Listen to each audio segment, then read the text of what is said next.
Terry Langford was madly in love with his wife, Jessica. He fell in love with her at first sight, and his adoration grew every day. She was smart, beautiful, and fun. She made him feel like a king. He would do anything for her. Terry and Jessica met a year after they both graduated from college. Terry graduated from Pennsylvania State University, and Jessica graduated from Albright College. Both of Jessica's parents died in a car accident when she was still a teenager. Jessica had to finish college on her own, working and using what was left of her insurance. She worked hard and got good grades. Terry had it a little easier than she did, but he always respected what Jessica had accomplished. They met at work and dated for about a year before they decided to get married.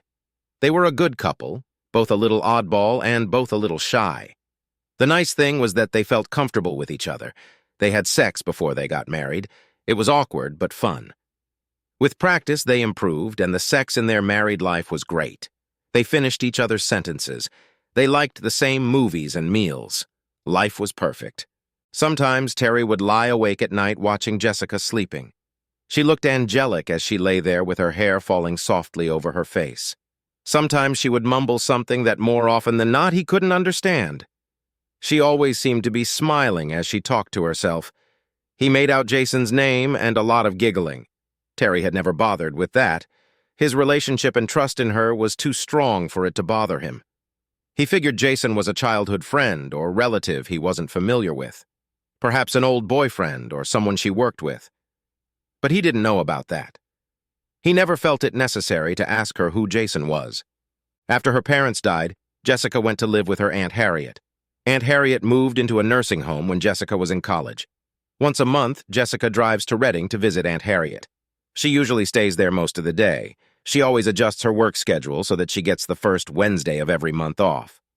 Terry has never given much thought to her monthly trips. A few weeks ago, Terry's job had him traveling that way. He had some free time and decided to stop by Aunt Harriet's house.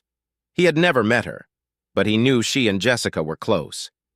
He stopped and bought some Jelly Bellies candy because Jessica always took them with her. Terry had no trouble finding the nursing home and walked up to the front desk in the lobby. "Hi, my name is Terry Langford. I'm here to visit my wife's aunt, Harriet Eric."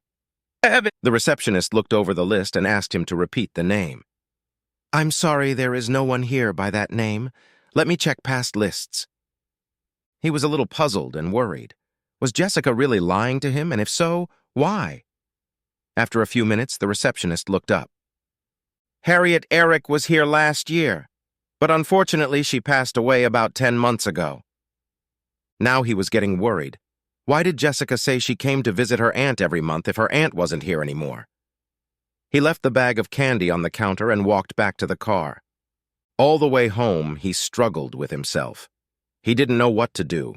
His perfect companion had stumped him. She was deceiving him for some reason. He didn't doubt for a second that she didn't love him as much as she always had.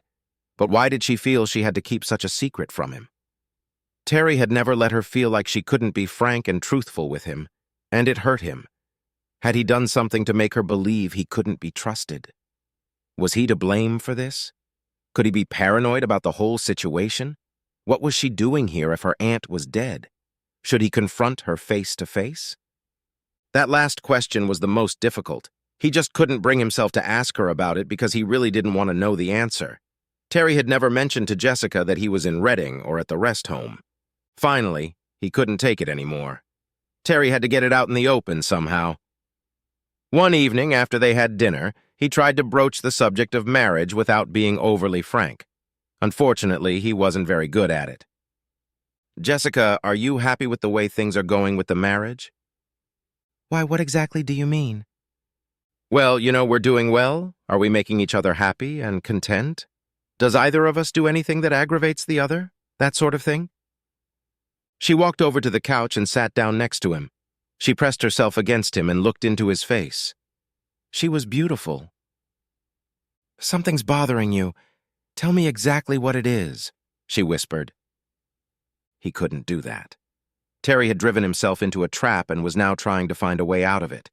He could admit what was really bothering him, say it was nothing, or make something up. She poked him in the ribs. "Come on, open up." I just wanted to make sure you're happy and that I'm doing everything I can to make you happy. If you need something from me and I'm not giving it to you, please let me know. I love you more than anything in the world, and it's important to me that you know that. You silly goose, you're a great husband and the only one who could take this position. I only want one thing, and you know exactly what that is. But I'm willing to wait until you're ready, because I love you more than you love me, and I'll do anything you ask. She jabbed her finger at him again. How could he not believe her? He really did love her more than life, and knowing she cared for him made his existence complete. You're talking about the baby, aren't you? Of course. I'm ready, and as soon as you feel the time is right, we should do it. It's mean and cruel of you to tease me like this, making me put it off. He knew she was joking, but there was a hint of seriousness in her words. He couldn't bring himself to broach the subject of Jason or the trip to Aunt Harriet's. He was afraid that if he said anything, he would hurt her feelings, and that was the last thing he wanted to do. He loved her too much, but he still had to know. Terry had to think of something. The next day, he got home from work at noon. He felt like a sneak, but he had to do something to calm down. Jessica kept a box of important documents: her birth certificate, passport, and college transcripts. At the end of each semester, her college grades were mailed home to her. For the first few years, they came to her aunt's house, but for the last year, they came to a different address. It was addressed in her name, to Robert Hendricks. He decided it was a good place to start, and wrote down the name and address. Opening her college yearbook, he found Robert Hendricks, Ph.D., professor of theology at Albright. The yearbook also listed Susan Hendricks in the economics department. The first Wednesday of the month approached. Terry had arranged to have the day off, but didn't tell Jessica. He hoped he wouldn't make a fool of himself, but it had to be done. After saying goodbye, he headed off to work as usual, but instead stopped at Mickey D's for coffee. Giving Jessica a good head start, he set off for Reading. By the time he found the house, it was mid-morning. It was an old stone house near the college, in a nice neighborhood, quite a place for a college professor and his wife. He sat in the car for about 5 minutes, trying to relax. Finally, it was time for action. Terry rang the doorbell and looked around nervously, waiting for an answer.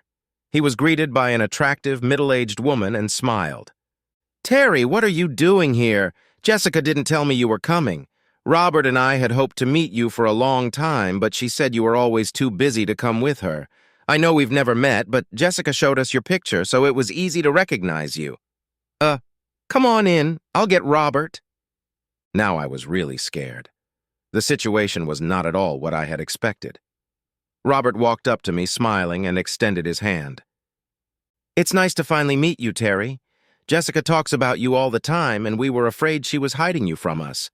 How come you didn't approach her today?" I was confused. I didn't know what to say or how to act. My concern must have been obvious. Robert and Susan looked at each other with concerned expressions on their faces. Finally, Susan spoke up. "Jessica didn't tell you anything about Jason, did she, Terry?" I looked confused.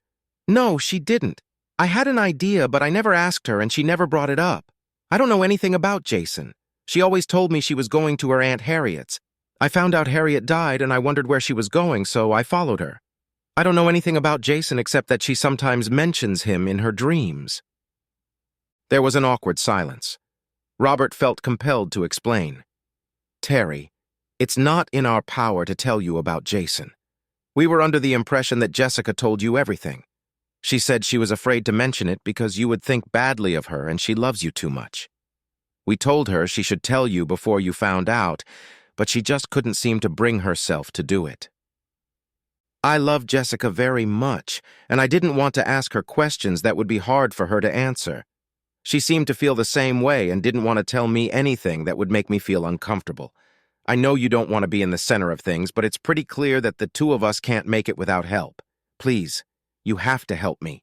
I promise I won't be upset with Jessica after you tell me everything, and I won't be mad at you for blabbing something out. I really need to know, and you have to help me." Susan and Robert looked at each other, and after a while, Susan smiled. "Promise me you won't be mad at us or at her." "I promise." "Good. Jessica is outside with Jason right now. I'll tell you briefly what happened, and then you'll have to ask her to explain it to you in more detail. I don't want any of you to get mad at us. It all started in Jessica's last year of high school. She was running out of money to finish her schooling, and Aunt Harriet had gotten to the point where she had to put her in a full-time care facility. Jessica had nowhere to live and not enough money for tuition and books, even though she was working. Around this time, Robert and I published an ad in the school paper that we were looking for a surrogate for our baby. I had good eggs, and Robert had good seed, but I couldn't carry the baby to term. We were looking for a girl who would carry my egg, fertilized by Robert, for us. Jessica was the only one who responded to our request. The three of us got together to make arrangements. We were willing to pay for her tuition and books for the last few years, let her live here, and of course pay all medical bills if she carried a child for us.